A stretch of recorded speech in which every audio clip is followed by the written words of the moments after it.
I promise you I'm not going to be talking about anything that has to do with mathematics. I live near the Research Triangle in North Carolina, Raleigh-Durham area. And today I would like to discuss some of the technological advances in medicine. To begin with, targeted therapy for cancer. Chemotherapy and radiation therapy have primarily been the modes used in the treatment of cancer. Unfortunately, both of these treatments can injure or kill healthy cells as well as cancer cells. In addition, significant side effects may occur. In the past decade, targeted cancer therapies have been developed, including stem cell-based therapies, immunotherapy, and nano-carrier-based therapies. These work primarily by identifying and killing deadly cancer cells, as well as interfering with the spread of cancer by blocking the cells that are involved in the growth of tumors. In other words, cancer cells are targeted, but not healthy cells. These treatments can be individualized to attack the tumor's molecular makeup and help eliminate the side effects caused by chemotherapy and radiation. Next, printed body parts. Many individuals need organ transplants. It's been found that living cells could be sprayed through inkjet printers without being affected. There are a number of cell types that are combined with polymers and sprayed through various printheads. Polymers help keep shape to spray layers upon layers that bind together and grow into living functional tissues. Body parts that have been successfully printed include ovary, elastic bone, bionic ear, skin, heart, tooth, and eye. About 10 years ago, a company offered the first commercially available 3D bioprinted human liver and kidney. There's a new class of antibiotics. As you may know, there's been a large increase in bacterial resistance against current antibiotics. Recently, oxypanoprolinamides, a new class of antibiotics, is being developed to combat multi-drug resistant bacterial pathogens. Iboxamycin is one compound in this new class which can kill drug-resistant bacteria. Human genome draft. In 2013, the first draft that sequenced the human genome was completed.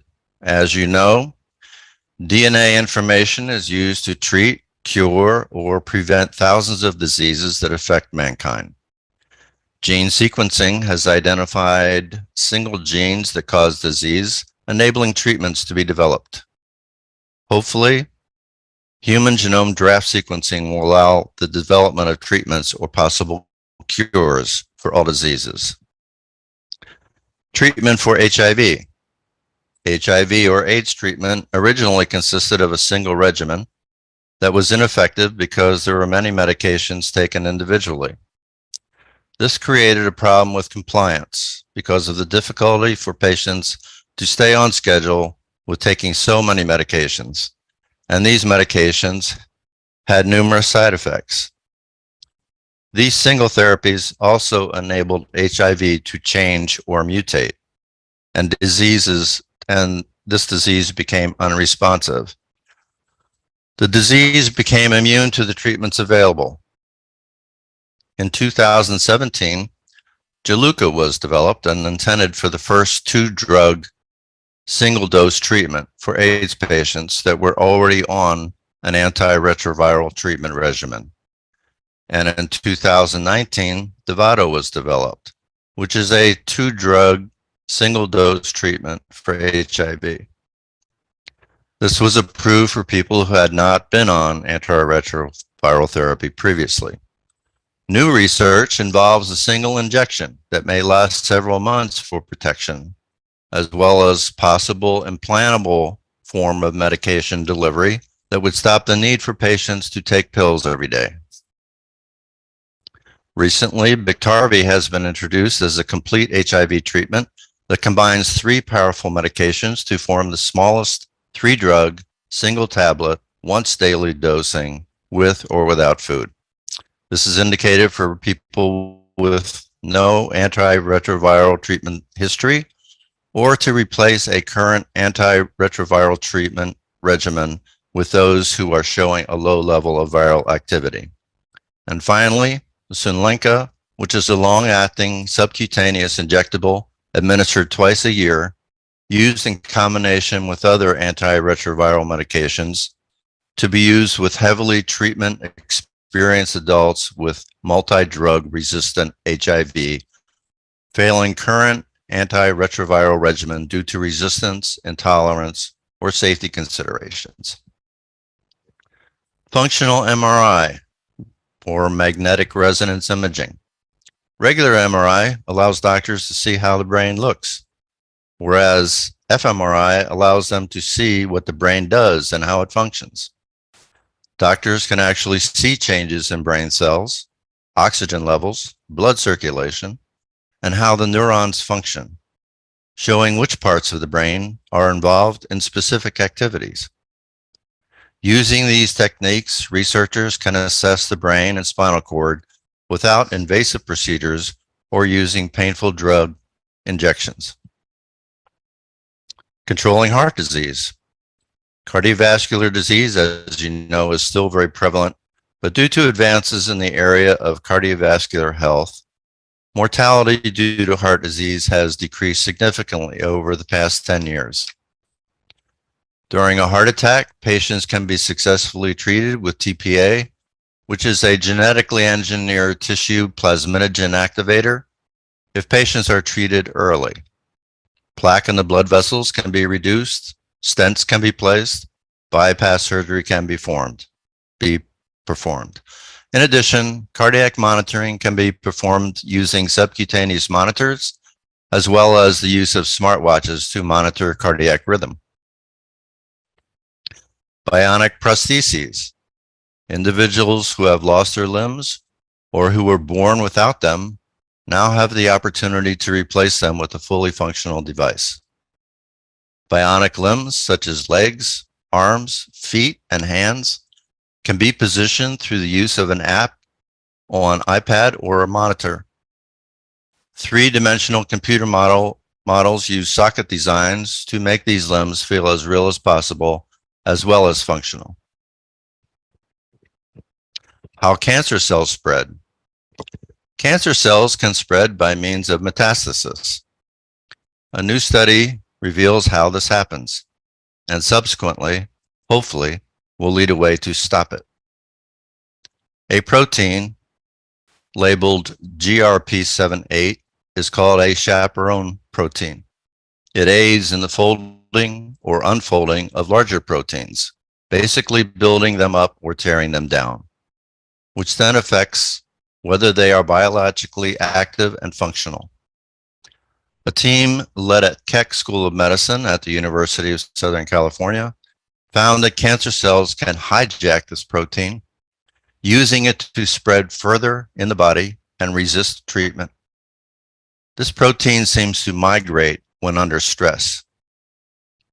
And normally this protein is found in the endoplasmic reticulum, but new research shows it moving to the nucleus and changing cell behavior by controlling gene expression. Advanced two-dimensional and three-dimensional imaging techniques, including confocal microscopy, where separate beams of light are used to increase resolution, were used to confirm the migration of this protein.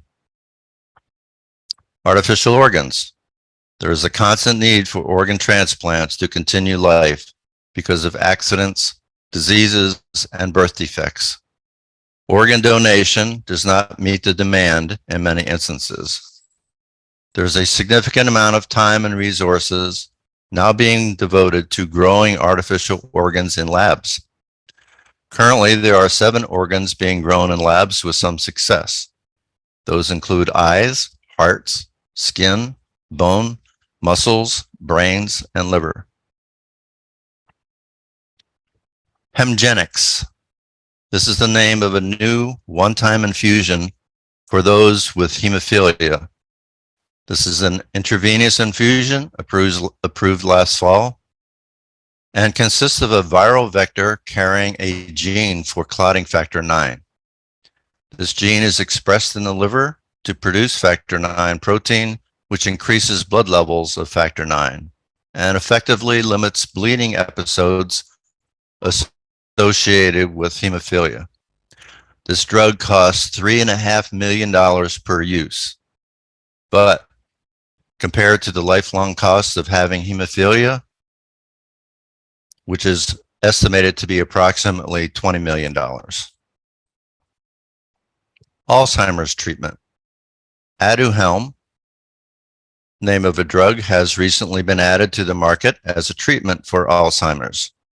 This medication attaches to and reduces amyloid plaques, which is associated with the buildup of proteins in the brains of those with Alzheimer's.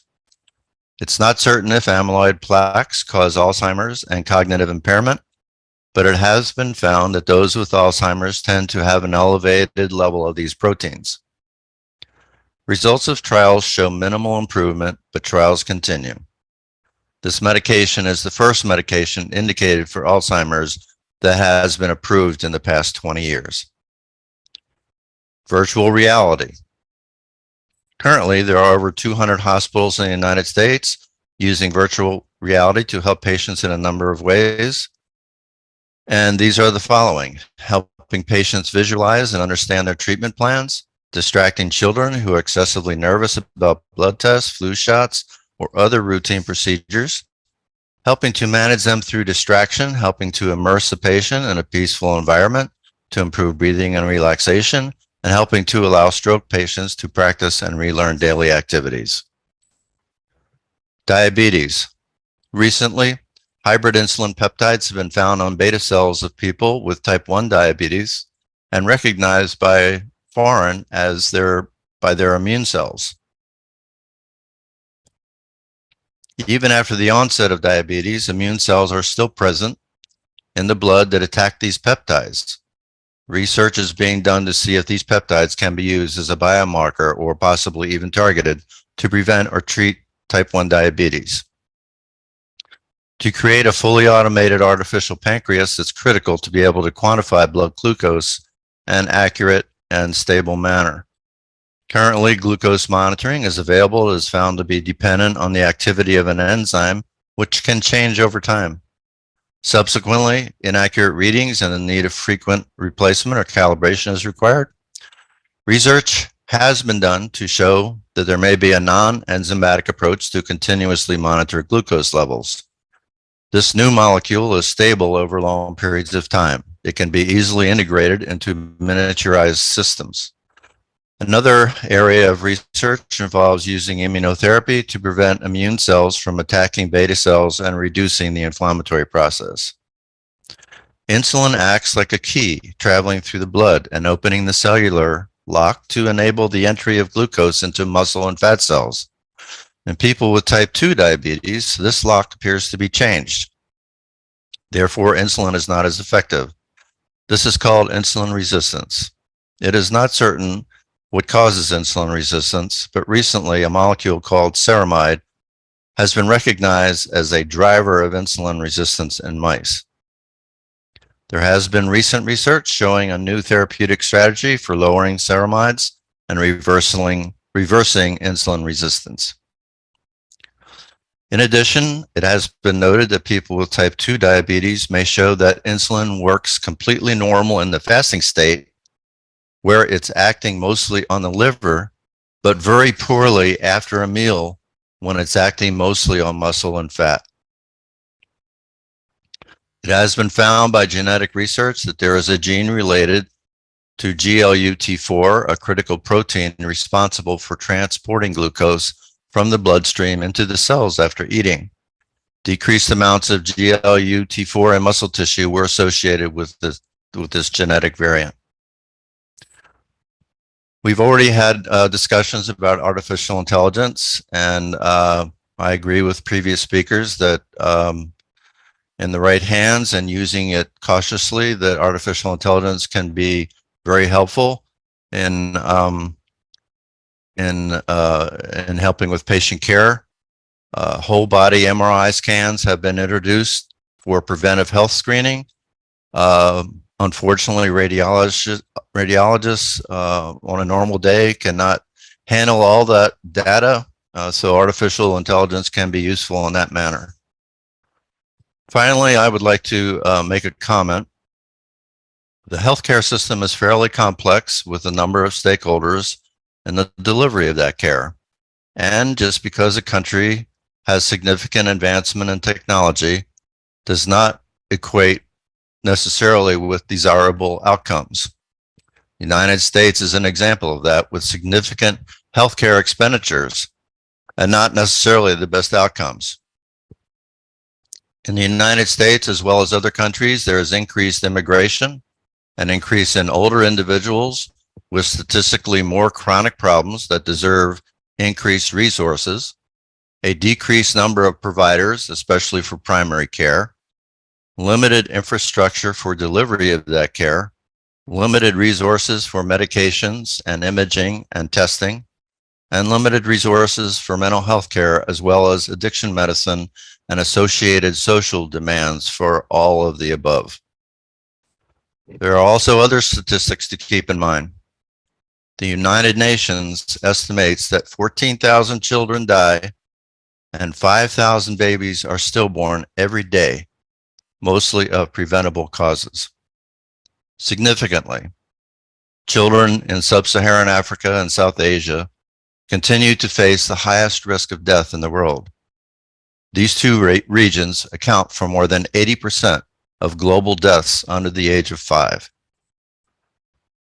Globally, the main causes of death from 2000 until 2019 are ischemic heart disease, stroke, chronic obstructive pulmonary disease, lower respiratory infections, neonatal conditions, tracheal, bronchial, and lung cancers, Alzheimer's disease, diarrheal diseases, diabetes mellitus, and kidney disease. One must also remember that there are nearly 800 million people in this world who lack basic access to clean water. Those who do not access to clean water may fall susceptible to illness, have the inability to attend school regularly or perform other work necessary to sustain a family and a community amidst regular trips to faraway water sources. The same communities also battle poverty on a regular basis. Thank you for your attention.